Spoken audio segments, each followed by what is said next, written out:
I have advice for writers looking to self-edit, whether it's a debut novel that you're about to send to agents or self-publish, or maybe it's a poetry manuscript that you're preparing for a first book contest. You've probably already heard the advice that at some point during the revision process, you should print your manuscript. That way you can look at it in a new light, right? You can look at it on the page and more easily notice mistakes. But I want to take that advice one step further by suggesting that you change the font. When you're working in a font in like Word or Google Docs, typically we use fonts like Times New Roman and Garamond. These are very similar to the fonts of a finished book. And so it makes it very professional, right? Maybe that's something you've learned in college or high school to always write in Times New Roman or a similar font.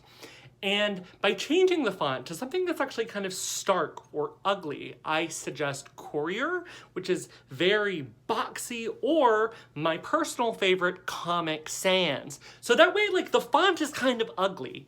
The font will not hide your bad sentences. You will not be able to trick yourself into believing that the sentence or story or poem is better than it is because of the aesthetic quality of the font. This is super common in Garamond, right?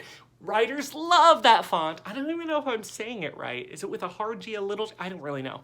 Anyways, you know, if you print in this kind of beautiful font, it feels more like a finished product, which in some cases can be a good thing. But if you're trying to revise, what you are trying to do is spot the mistakes or where the writing or the story is insufficient. So print in an ugly font. That way all of the mistakes, all of the things that might stand out to you really, really stand out. And you won't be kind of lulled into complacency by the blasé Times New Roman.